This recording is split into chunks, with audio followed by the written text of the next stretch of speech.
When I tell you it's been one of those months, it was one of them days is an understatement. So, as you know, Patrick already been here. Doug is a superstar. If you don't know about Doug, Google, LinkedIn will tell you everything you need to know. We're not doing that today. This is a conversation amongst mentors and mentee, peers. As you can see, my mentees. No, I'm just playing. So we're here. And I want to get right into it, guys. Every building you've been in today has no idea you're there. Tampa International does. It knows how many people are in line, security right now, how long your Uber is going to sit at the curb, and whether your plane's ground crew is running behind before the pilot even knows.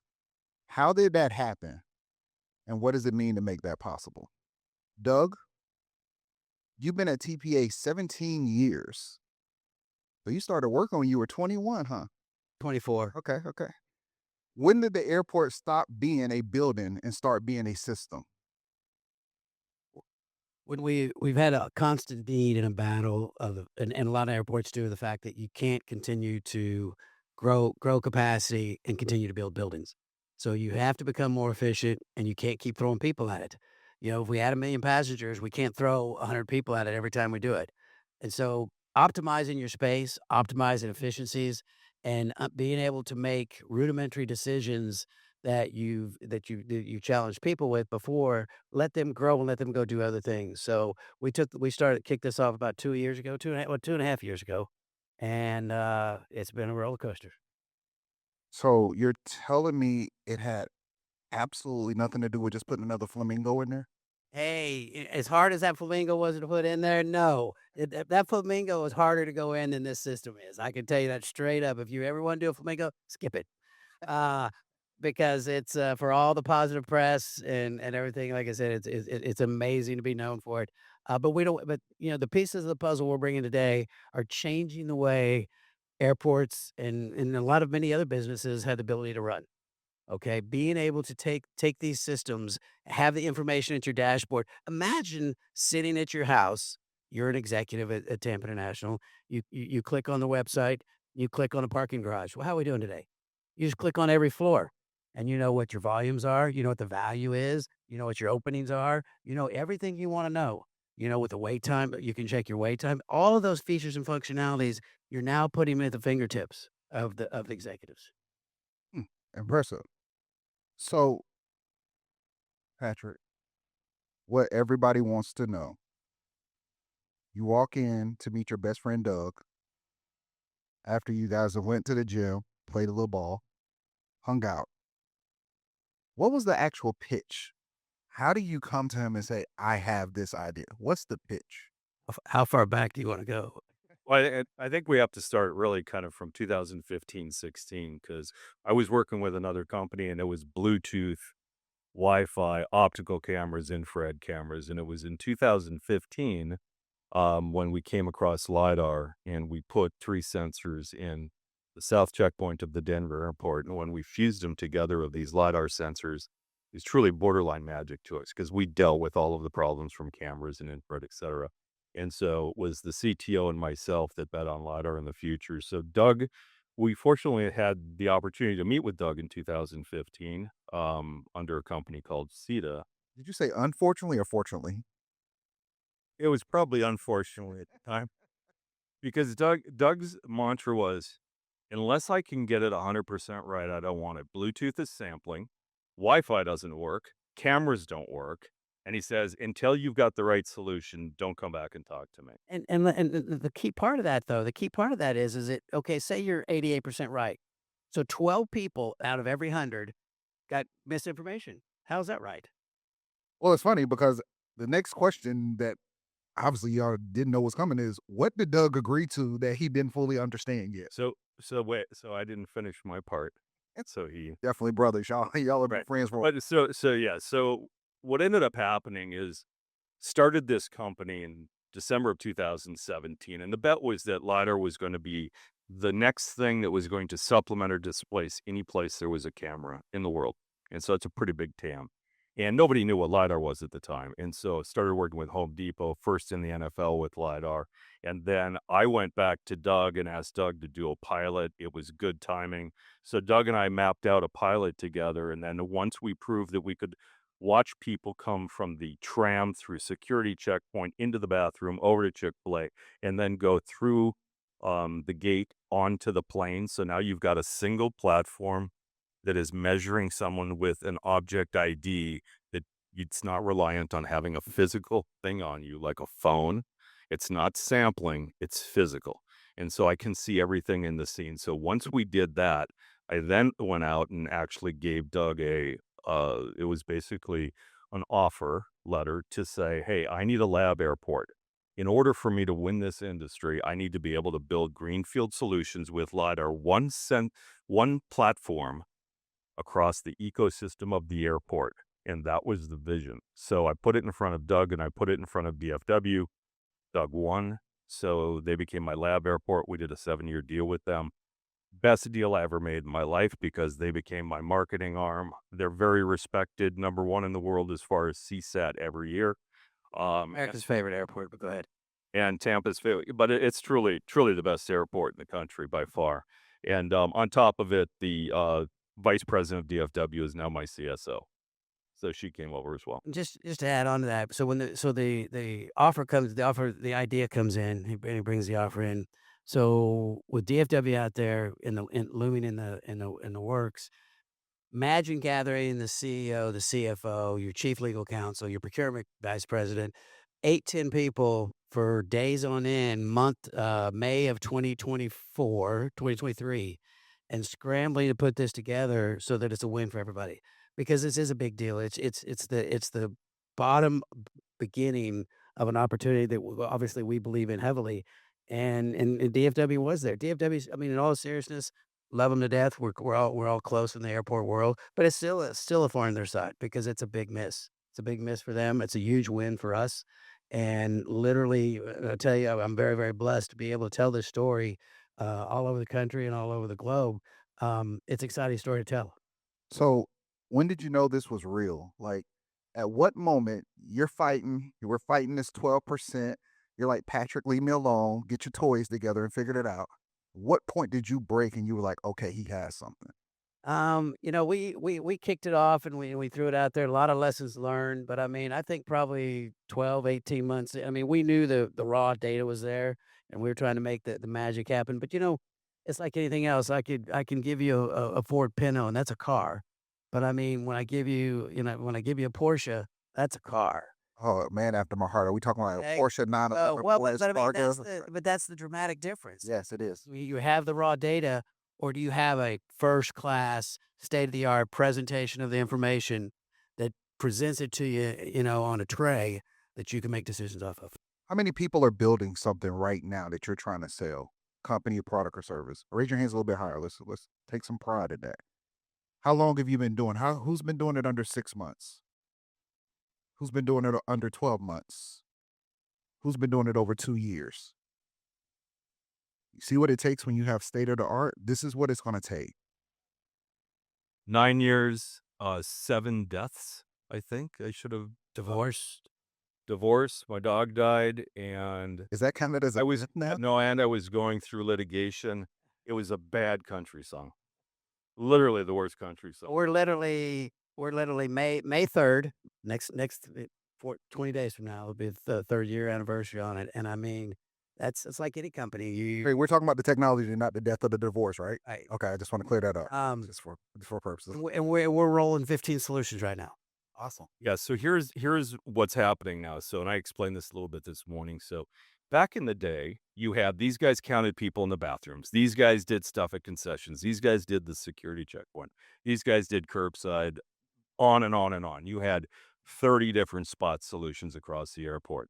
Now you've got one platform that covers the entire ecosystem of the airport with telemetry data coming out of it, with artificial intelligence basically that's going to manage the airport of the future. Doug doesn't have to throw bodies at it anymore. It's basically, think of it like Google Earth come to life or The Sims. That's what's happening. With LiDAR, you can see a top down on everything. We're moving out onto the ramp into the tarmac, and it looks truly like a live ant farm. And so the next version of what's coming is going to be thrown. We've got United Airlines coming in. We were just with BlackRock this morning, and then we have a whole host of meetings coming up with FAA. Some of the things that we're doing out onto the ramp area is going to change the way that safety is handled out onto the ramp as well. So, Doug, you hinted at it. Doug is sharp, y'all. He's literally taking my whole conversation. Tell us the 15 solution nobody talks about. What are those? Walk us through like the underwing underwing monitoring. Let's talk with when you talk about the basics. When you talk about the roadway, if you talk to any airport people in there, everybody battles the roadway because everybody's trying to make a decision, everybody's trying to queue up. And when one of the first major successful solutions was managing at Tampa International, as you all know, you have red side, blue side, express, departures, arrivals, and so forth. So you have to make all those decisions. We now know what those decisions are. We know what the counts are. We know that we're going to have a backup before we have a backup based on the sheer volume of what goes through the beginning. We just turned on overheight vehicle. We can now tell vehicles that are overheight a quarter of a mile away, you're too high. Do not, regardless of what Waze is telling you in your cab, do not turn left and try to cut through the airport. Tell them what happens. Well, yeah, what happened? Basically, you jam that tractor trailer underneath our crossover bridges, and you're stuck. So now, Patrick, tell them what you could have prevented that just happened recently with your technology if it was implemented. Well, that's something that's something that when we're ready to roll it out, this whole thing that happened with LaGuardia, if we start to take ATC, which is air traffic control, and GTC, which is ground control, and you can see everything on the ramp and the runway, and we know the flights that are coming in with our system because we can gamify it. We take the light out of any a LiDAR sensor, but within our platform, we can gamify it. So I could paint the runway red that has Southwest Airlines Flight 725. Then you've got GTC and ATC that could actually see a visual of it, and they wouldn't be just crossing over on two different lines and paths. So when we start to think of the future of tying the ramp to the runway, FAA handles the runway. Once you get onto the ramp, it's the Wild West. So you have bare metal collisions. It's, well, somewhat the Wild West is what we Thank call you. it. Yeah. But if we can bring it all together, they're trying, all this CENTCOM stuff that's done, it's run out of South Florida, or it's run out of Tampa here.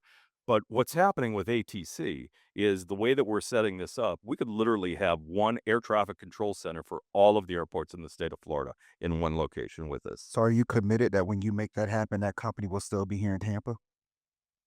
Well, we're Yes, investing. it will. Okay, that's what I need to hear. We want to make We're going to renegotiate our contract and We going to put it in there. have plenty of space in our building. awesome. So the shuttle monitoring that you mentioned, Yeah. I have a question. Yep.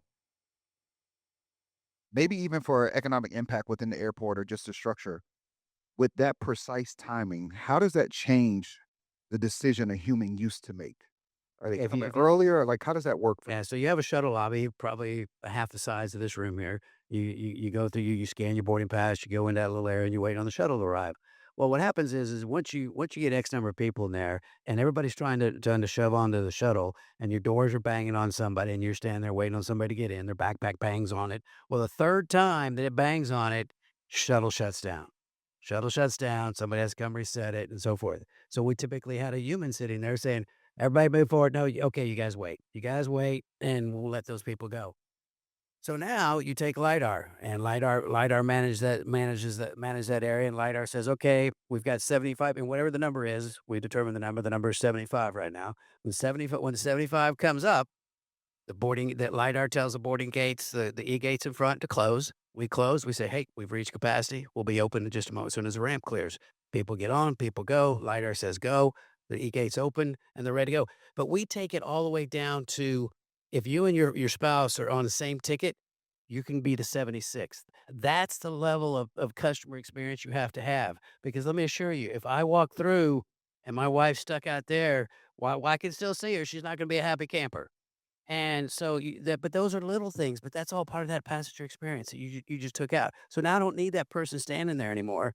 But if I do need that person, I can alert them. I can send them a text. They can come back and check on the situation. So that's 4 air sides. When we finish, it'll be 4 air sides, 2 shifts a day, 8 to 12 people you could do more things with.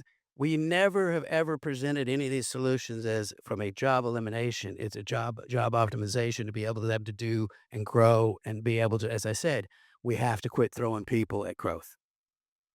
And Doug, and I would just say one of the other innovation things, what they're doing at Tampa Airport, the short-term parking sits on the entire top of the main terminal, and it was really Doug that spearheaded everything that we're doing there that's going to innovate garage parking across the nation. So I'll let him speak to it. Though. Well, I was about to say, what's the solution that surprised you the most in the terms of impact?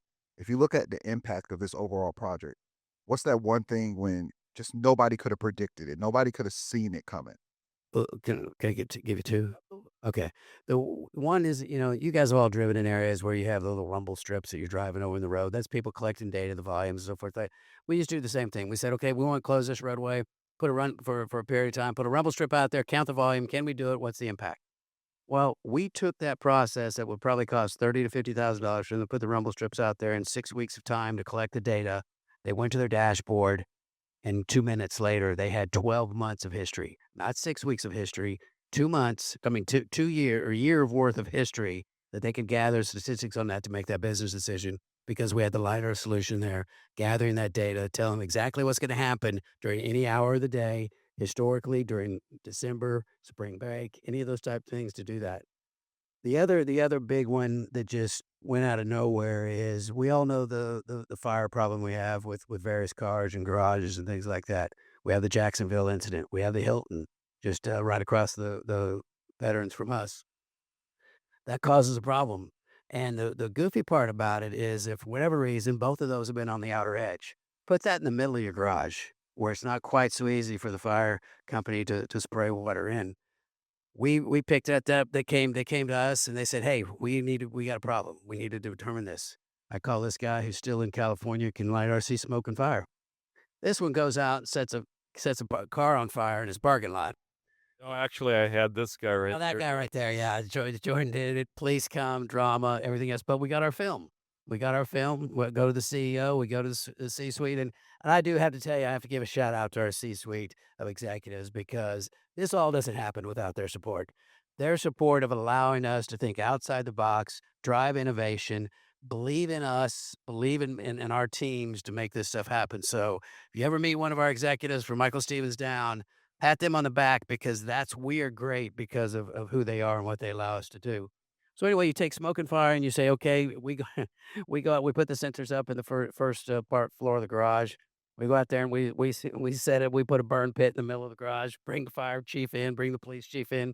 Pick it up. Prove it. No problem. Well, then all of a sudden you say, okay, so I'm covered in this for fire protection.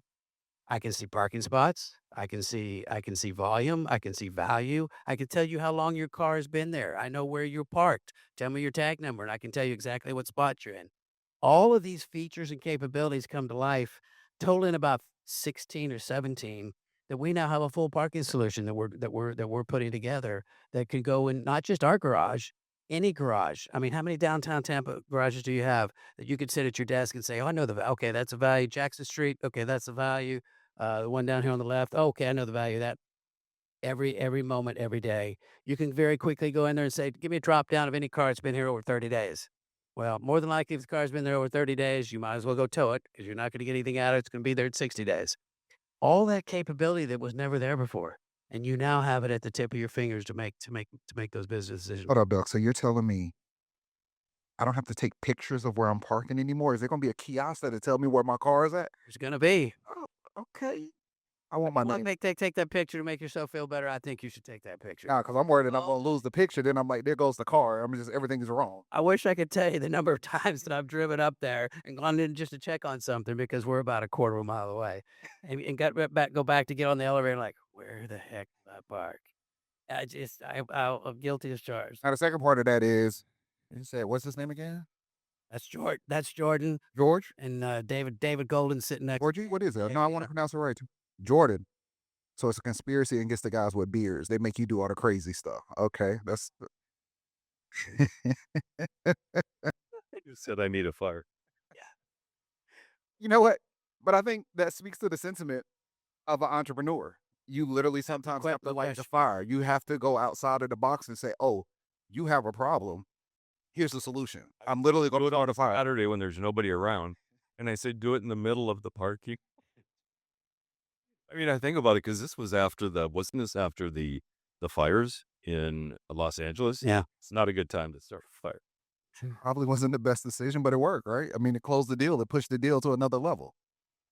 Yeah, my team basically has been with me since we've all been together, and they all moved out here from California together. And if you're sleeping on the floor, and trust me, for all of you entrepreneurs here, there was 2 months where we were delivering Denver stuff for Tampa, stuff for what was it, Sure. Nashville as well, and they were all overlapping at the same place, and they were sleeping under their desks. And when I found that out, because I had been traveling, I then went and bought them blow up beds that they could sleep on. Wait, wait. Didn't ask them to go home. There's better beds. So you didn't give them time off. You're like, here's a blow up bed. Keep going. Figure it out. That's how you make it work. They made those decisions on their own. Well, that's a dedicated team. Dedicated. But that's what it takes sometimes. Sometimes you have to go beyond what you're comfortable with. Now, with AI, can you tell us what LiDAR, as well as Doug, you can also respond to this too. What's the difference between a system that tells a human what to do and a system that decides? And where's that line with TPA right now? Well, and I think the key piece of that is you have to make that decision. Because it's really twofold. The system can make the decision, but you set those parameters. It's just like when we decide 75 is enough. So the system says 75 is enough, and he handles it. But he's also going to tell you that we did this. So you control that. You control, do I make it 80? Because 80 is enough. The key piece is setting parameters to the system that you wanted to decide. So you're still making a decision as a human, but you also are being able to be notified that, hey, I made this decision. I made a change. I changed the passenger flow. No different when they're managing the checkpoint and TSA opens up another lane. The system's automatically picking those pieces up to recalculate everything, because if you take 2 lanes and add a third lane, well, obviously you just got 50% faster. So those are all the built-in decisions that happen automatically. That's why I had this timeless conversation with one of our executives about the fact, well, it went from 22 minutes to 12. Okay. Did they open a lane? Well, yeah, but okay, they opened, I mean, and those are the things. And that's what you want it to be, because that's the real time. What you see is the real time information. That's what you want to know. We all live our lives. We all cut everything close. We're all moving and shaking, and we're all busy. And that's and there's nothing more frustrating than get armed with bad data. So, on behalf of my AI, who's named Cornell, and on behalf of your CEO, who's also an alpha man, and his fraternity was started at Cornell University, my question to you is, since AI told me to ask you this, when the system makes a recommendation and the human ignores it, what normally happens and who's normally right? I was glad I knew this question was coming. The challenge is the system, and this is what the big misconception is that, at least in our world, when we talk about agentic decisions, we're setting the parameters around those. And Patrick, correct me if I'm wrong, because you're the smart one. You're setting the parameters around that decision. It's not a free for all. It's not him just going out there, as you see in the movies, analyzing it and making a broad decision. You're setting those parameters around it to do X, Y, or Z based on that. And again, you've been told. I told you I made this. So if you didn't win that, then you can go address it. So I really don't think it comes down to that from that perspective, because it's not like you would have made it any different because you designed it. Now, when we make those decisions, we put it in the visual concept that says, okay, we're not live, but but let's turn it on and just alert me. Okay, so just alert me is, let's see what happens. It's just like when we do overheight vehicles. We test it for weeks and weeks to see how many times a sign would be lit up. So you tell it the decisions you want to make. You run it through its testing. You run it in a manner where it tells you what's going on, but that you're not actually executing against it. So you protect yourself from that standpoint. And I think, honestly, you're foolish if you don't. You've got to always be able to manage the net results and be able to own the decision, because it's our decision as an airport. Yeah, so we're in the process of building right now. It's an indexing platform. So when you think about AI and all the telemetry data coming out from the time you enter the airport all the way out onto the ramp or even onto the runway, Everything basically, whether you're fueling something, taking bags off the plane, everything basically has an index. Every morning at an airport, it starts at 0. And so if you think of all of the different metrics cutting across the airport, well, all of those are going to give you an indexing. Today, if you ask an airport, how are they doing? What's your answer to that? Mhm. Like if you, Question. no, the question is so like, how did you do today as an airport? Well, you go right to your statistics. Your statistics going to tell you your performance. And so where we're going to go with that is you're going to actually have a +2 or a -3. And this indexing platform is going to give you actually a benchmark to measure by. And so that's where we're going with it. But if you look at cameras, I used to work with MGM. Real quick. For the data scientist part of me, why is it -3 and only +2? Why is that not balanced? That's just the nerd in me. No. Every little nuance out on the runway under underwing sequencing that happens with a plane, whether it's Southwest because they sequence faster or turn faster, or Delta. Well, they're all going to have their standards. So they're going to want to make sure that they're turning their plane within 50 minutes if it's an A320. And then there is a whole host of things that go into that. But what you also want to be able to see is what's causing the delay. Is it because the So the parameters can only go so high, but you can cause more damage on the back end by other factors that go into it. Right, because that's all ripple. It's an all ripple effect. When our operations teams looks at their dashboard and says, "Okay, flight 1, 2, 3, 4 has been sitting there for 25 minutes. Everything is green except for the fact that the gas refueling came 15 minutes late." Well, okay, you're going to be 15 minutes late turning it, and now other decision because the next plane is in queue, and the whole thing is being able to alert operations. I mean, how many times have you come and sat on the tarmac? The gate you're going to is full, but the one right next to it's empty. I mean, that's the proactive decisions that you wanna understand that operations I could have told you that when you landed. I could have told you that as your approaches were coming in. I could tell the operations team that, "Hey, gate's not ready, reallocate them over to the next upcoming gate."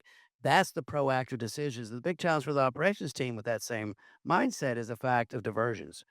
We have some afternoon rainstorms. You guys all live here. You know what happens all of a sudden for 90 minutes, all hell on earth has gone through Tampa. And so you have diversions. And you have diversions coming in, diversions out, because the diversions coming in, all because the same thing's going on in Orlando. And being able to sit back and make those decisions instead of making phone calls out and say, "Hey, Jack, what's it look like out today? Hey, Jack, what's going on at E? I got any gates?" Now you sit at your dashboard and make those decisions in a real time manner. So this is what I call an Easter egg. If you heard that and you thought I was still only asking about data, might have missed the point. Does anybody know what I was actually trying to get them to say and how that would actually be interpreted? Anybody willing to raise their hand and take a risk at it? Okay. The reason why I made them go through that process again, and my specific question was the positive doesn't have the same balance as the negative. When you're building something, that's how you have to think about business.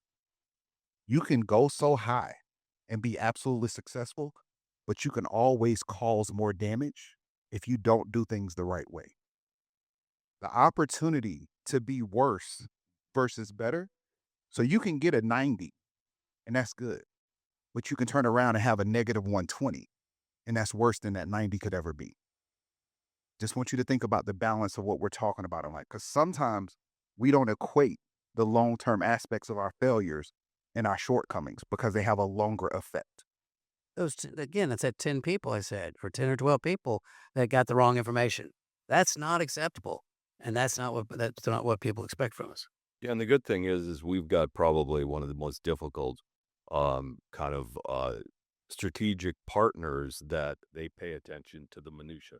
No, but it's a good thing. It's truly a good. You're horrible, Doug. You pay But attention to everything. no, but this is a good thing because he's always pushing us to make it better, make it more secure. And David Golden here, which is probably the right hand guy, and love him to death, has been such a wonderful partner, as is Doug. That if we didn't have a partner like Tampa, I wouldn't have moved from California to Florida. But I think that speaks to integrity of you as a person and what you guys are trying to build, because the aspect is perfection is expected, but failure is not accepted, right? 100%. Now, and you have to protect yourself from failure because you're gonna stumble. There's no question about it. But being able to stumble with the fact of minimizing any the impact, and that's truly part of your testing because We get on the phone, as Patrick said, we have United coming in, we've got Nashville coming in, we've got, other folks coming in because they want to see it in real time. Where else do you sell an airport solution but in an airport? And that was the whole beauty of the conversation. You could buy a warehouse as big till the cows come home. You're not going to recreate a gate. You're not going to recreate a plane. You're not going to recreate, all that activity.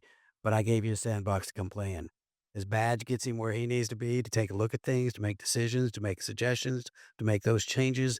And that's what allows it to compete. I can't tell you the number of times that we call these guys and say, dude, there is no way well, yeah, Doug, if you go back and look at it, okay. And then that's the beauty of it is you have that replay capability. When TSA calls the next morning and said, why are you guys saying that we had this 30-minute wait time at 9:30? We showed 15 minutes. We go right back and we replay it. You may have had a 30-minute wait time for 2 minutes, but you had a 30-minute wait time. And I mean, So your solution, of course, from Patrick's dream and but what you guys are doing here with this laboratory, you're solving a lot of our just air flight control problems in general. 100%. And the problem is it's dynamic across. I would be floored if you could find another airport. If we put 25 solutions on the table, I guarantee every airport could use 20 of them. So I'm gonna ask the hard question then. What's the failure mode that nobody wants to say out loud? Well, I'll tell you, I've failed 30 times more than I Don't succeed. drag your personal issues into this. So this explains a lot. So, but the number of times because I'm an ideator and I'm a product guy. I'm a CEO by default, but I'm a product guy, and I'll come to my team, overwhelming them with new things that I want to build. Um, but 9 times out of 10, when we put it to play at Tampa, we modify the product constantly because you start to learn things. In fact, there was one situation that happened that I showed Doug where people in the blue entrance, there's cars going 40 miles an hour, and there's a guy running up the road to catch his Uber, running through cars going 40 miles an hour.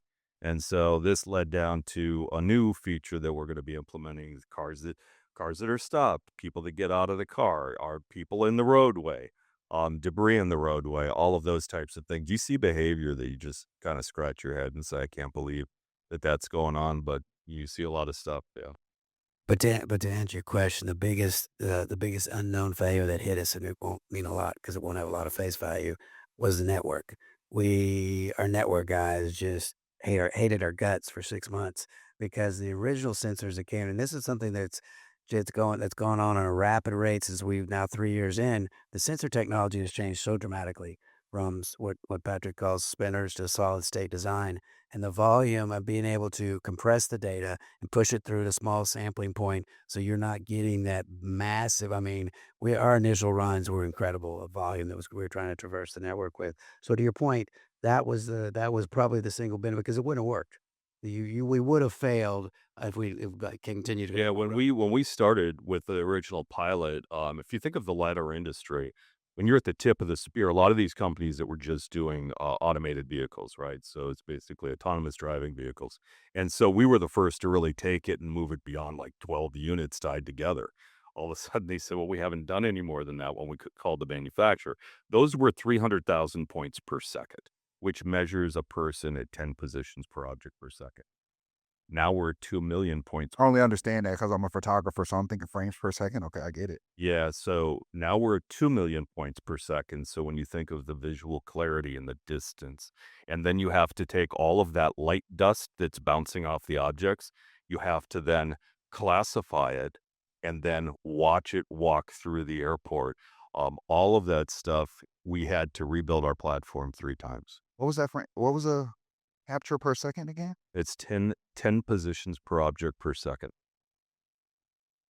So I went out of 10. I'm just thinking how much you capture because that will make the Massive. streamless range. Yes. Massive. Yeah, that's a lot of data.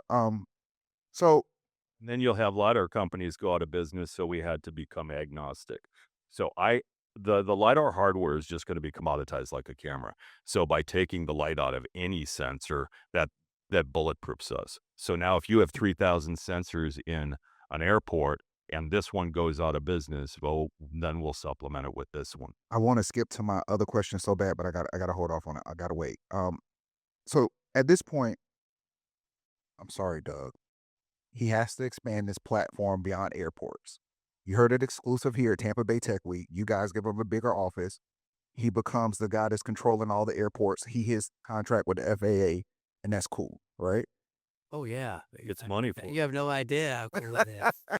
That's way cool for Tampa International. So I did the deal to keep the company from having to go and raise a bunch of money from institutional investors to hang on to my company, friends and So that's your hyper local. So yeah. I know you came from California, so that would be your hyper local innovation investment thing. So you're committed to staying here, is what I'm hearing. Yeah. Oh yeah. Okay. Yeah. No, we're here for the long haul. And we have and so the way that we did this is if they pay for the build and we design it and build it and they subscribe to it at their airport, I sell it somewhere else, they get a rev share on it. And so that's how I kept institutional investors out of my For every entrepreneur seeking co-founders and people to come on board, this is how you build a business. Don't just have people come work with you. Allow them to benefit from the success of believing you in the early parts. That's where equity is not enough. Revenue share is going to matter because if well, I know what Patrick is going to do when we build his dog haven for the dogs that he wants to save. But if you never sell a company and you never have an exit, equity doesn't mean anything. If you're not willing to share revenue with your business partners, don't expect people to be that dedicated when they can just go look for a job. That's just a side note. Well, and I think the big thing about it from Tampa International perspective is this is, and we had to educate some folks on this, is whether we ever, got a penny out of it, the solutions are still coming to the table to benefit our airport. So, that's the big thing. So that's certainly a factor, the fact because we invested our time, money, and effort in it, but it's a win-win because without a doubt, it's a win-win. It's a continuous reciprocal. I mean, Question. as he wins, you continue to win. I think the contract says if it flies, floats, or rolls. I would because that was the next question. So TPA is the I laboratory. like how he adds stuff to the contract. Call the lawyers after this. It's on camera, so we'll figure it out. What's the first place you deploy this that isn't an airport, Patrick? Where do we go next? We're on Brightline trains, so we're measuring the corridor from Miami to Orlando, and If you can get people in Miami to stop driving in front of the train, that would be well, amazing. that's we do have a solution for that, which is an actuated bollard system that will go up in between, so you can't go through those things. But that's for a later day. We're actually probably starting with Caltran on that in Palo Alto. Will be the first time that will be deployed. But Universal Studios, we're doing a master services agreement with them. Then if we do a deal with United Airlines, that was kicked off by Doug and team. And then we just got out with BlackRock today as well, and they want to bring us to a whole host of airports like Sydney and others. He benefits from all of those. Quick nerd moment. East Coast being so low to the sea level, is there enough space for those systems to actually exist underground to implement what you're talking about? To be able to stop the train? I mean, people from That's more to be determined. You're talking about the Ballards and stuff like that. Oh, yeah, yes. Well, if you learn something, I learned a lot about the rail industry. If you don't know anything about an industry, what better way to do it than partner with the belle of the ball right now, which happens to be Brightline because it's the first private rail they're also doing from Los Angeles to Las Vegas. But we did a deal with them, and for those of you old enough in the room to remember this, there was a company back in the day called CompuServe. It was the first ISP. This so happens the CTO of Brightline and I worked together in the same room, and we were good friends. So all that helped as well. So relationships are a big thing as well. But they're teaching us.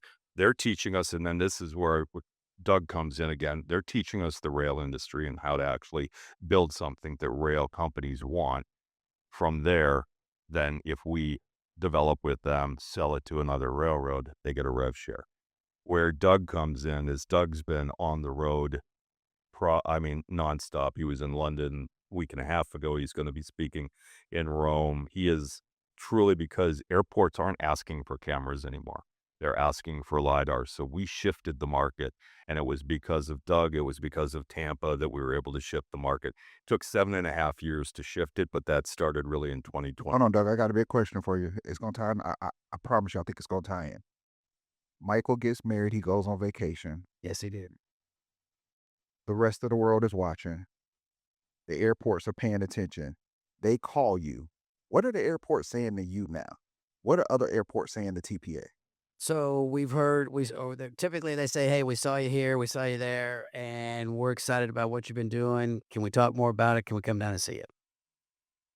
That's literally email today from Nashville that says, "Hey, we've been working with Sotereon on the outdoor. We're doing some indoor. Can we come down and see what you guys have going? And we'll host them for the day and show them, Has anybody before today, and I'm asking for myself, just as a data point, has anybody in this room heard of this partnership? Fellas, why?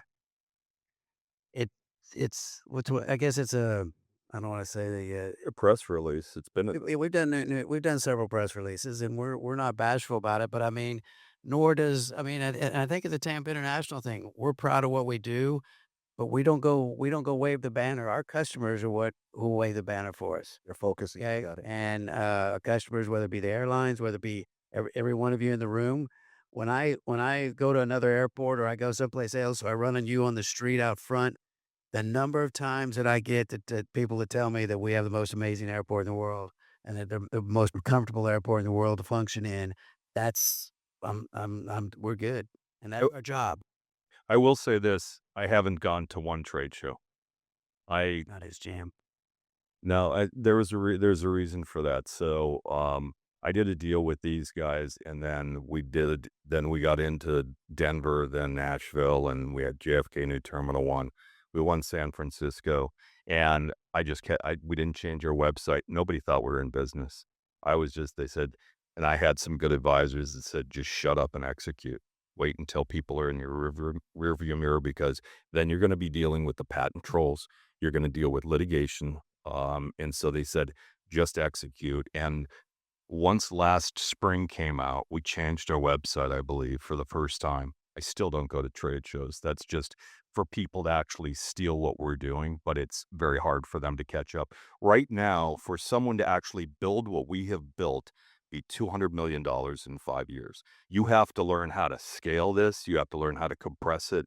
You have to learn how to annotate and create the classifications. And nobody has a runway, and nobody has a platform where they can go out on the ramp. They can't just say, "Hey, I'm going to call up this airport and go to Gatwick and lay my stuff out there." So it's the lead is there. Yeah. Just a couple points of clarity there. You're right. He does not go to trade shows, but he has one amazing chief revenue officer, and Jody Brinkerhoff, and she is probably one of the most sought after individuals in the industry right now because of this software package and the options that it brings to the table. The exciting part about some of these is that it's like any solution, guys. Is that everybody there's five others out there that, whether it be with cameras and everything, that say they do the same thing. Those are in place and have been in place, and those people are calling. That's when you know we're making a difference in the industry. When those people are calling and they have other solutions.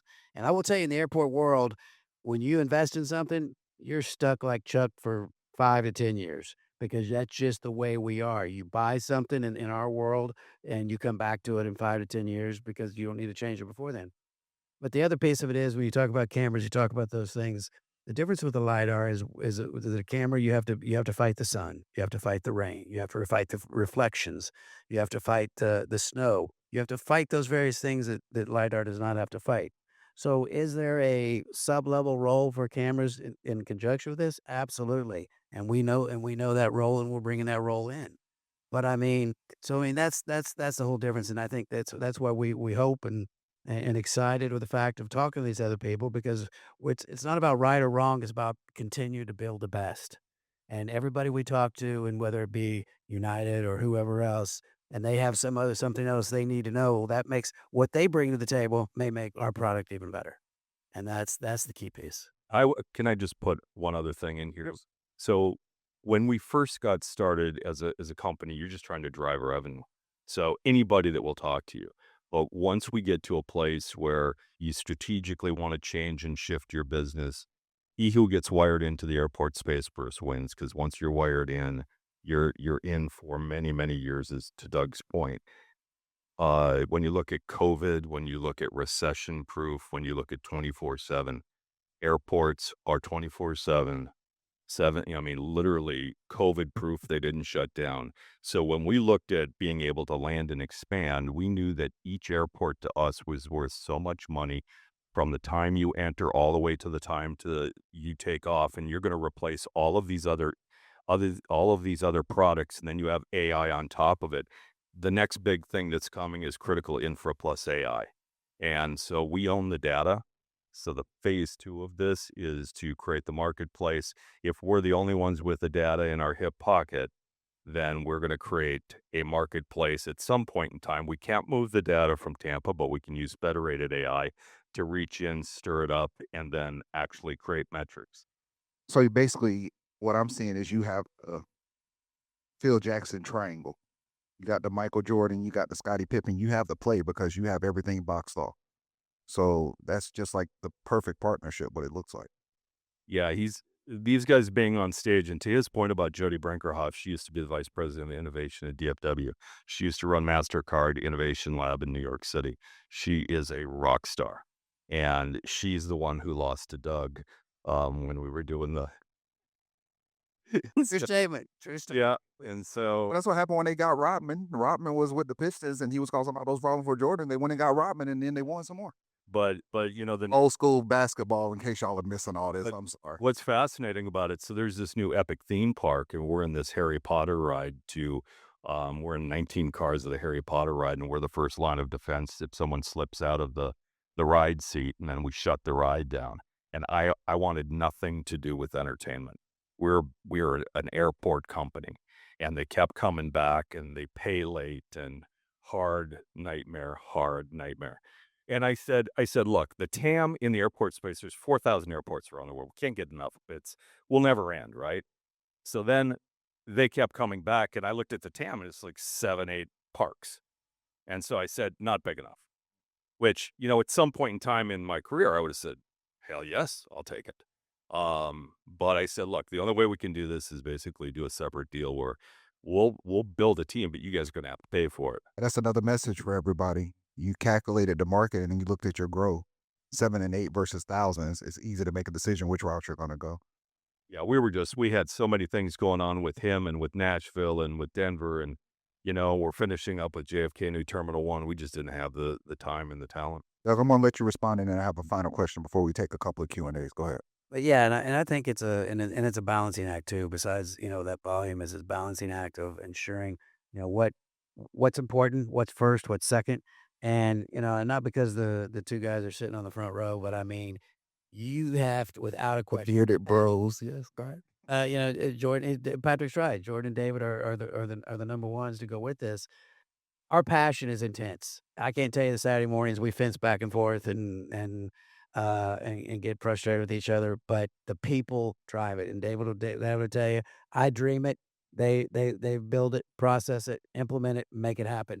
And I mean, but you have to have a team also that's comfortable to tell you you're full of crap and that you know that you're wrong and push back on that. And so I don't want to minimize the importance of team here on both sides of the equation, and it's just a critical piece to the success model.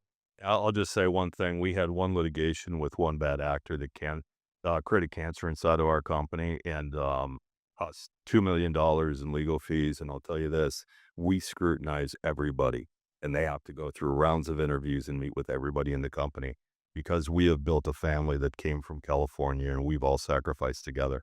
And now that's really the main litmus test. Jordan and I have been together for years, my CTO, and I've fortunately known Doug for many, many years and David Golden, but we protect our asset. Yeah. Well, I would say it like this. Jordan never won without Pippen, but Phil won without Jordan and Pippen. So you have to have a coach that's leading this thing. So, Jordan. So you're Pippen or is he Phil Jackson? Still trying to figure that out. All right. So I have a thought that I want everybody to kind of take a deep breath and we going through as just one of the last final questions before we open it up for a couple of questions. Infrastructure wakes up. Everything just changes. Every bottleneck, every delay, every person is in every queue. Sotereon has the data. We can see everything. What does a city that can see everything look like in 10 years? That is a great question because when you look at an airport, you got the police, you got the fire department, you got all of the stuff in the city. Everybody was fighting for the cities in the LiDAR world 3, 4 years ago, and I said, let them go fight for it. There's no money in it. When the cities have the money, we'll deal with it.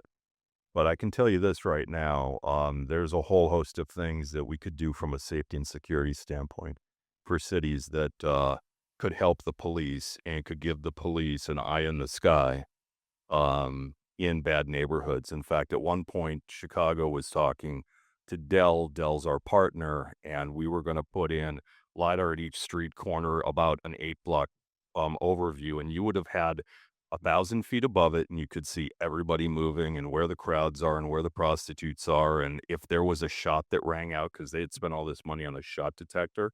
But then when they got there, of course, the guy's way gone, right? So we could easily then just track where that person went if we had the coverage. There's a whole host of opportunity there, but I just, we've got so much work in the airport space right now that I'm just trying to keep up. I think from an airport standpoint, if you've been to our airport very many times and you have three levels in the main terminal, you have 4 airsides, soon to be 5, uh, 4 parking garages. You now taking this and put it on a dashboard in front of you.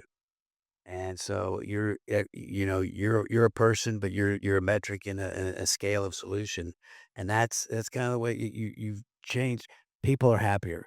They spend more money if I get them through quicker. Everybody has a role to play, and we now become more efficient. We become more effective with our employees, and and everybody needs to get excited to come do their job. And we want to continue to make them stronger and more efficient with the tools we give them. All right. I'm going to take two questions. Um, One here. Next person to raise their hand. I'm going to take three because y'all came up at the same time. So we'll go one here, and I got you in the back. Go ahead.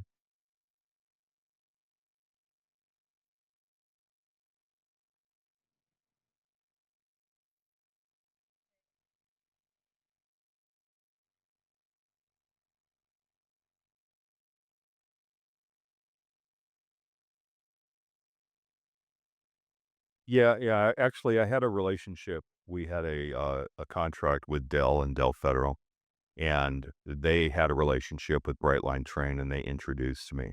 And it just so happened when I went down there and we gave our presentation, they wanted to figure out how to work with us. And it wasn't about all of the accidents. That's where it started. But we realized that the rails they ride on, they don't own the property. This is what I learned about this space. So we couldn't put those bollards in, right? But that's how I was introduced. So the relationships and the partnerships that you make matter. And then, of course, as we go through life, to know that the CTO and I work together at CompuServe, of all places in Columbus, Ohio, that when we were on the phone together and we saw each other for the first time, and we both really liked working together, and we were in shock. But those things matter too, and that's how that all happened.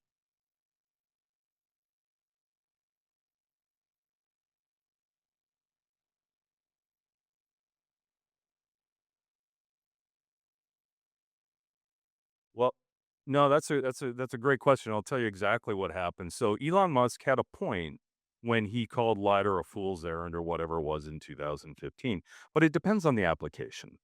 And so 72% of all accidents with Tesla happen at sunset and sunrise. Lines of cameras. What did he do over time? He then went and bought a bunch of Luminar sensors, LiDAR sensors.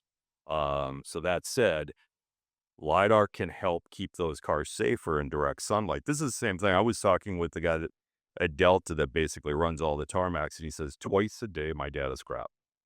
And so you've got these cameras looking for underwing sequencing and how fast their planes are turning. But that 2D camera view and those lighting conditions only offer so much. And with LiDAR giving you a field of view that's 3D, that it pales in comparison. And the cameras, it's like when I talk about it, and then I'll There's a lot of nuances, but now when these new companies come to the table with cameras and I basically tell my team they came to a gunfight with a knife. And so all of these spot solutions that have cameras, they may be in there for the next few years because they were wired in according to Doug, but they're going to be overtaken by LiDAR. So Question.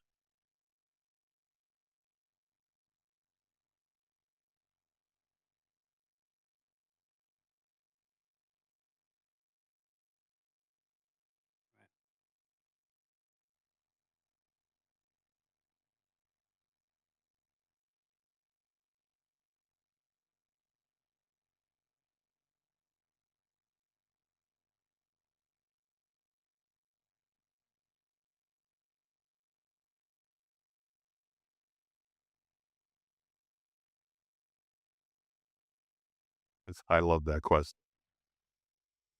I think I heard another app and a $25 service fee is Well, what I heard. no question, and I'll be the first one to tell you. Could you? Can you?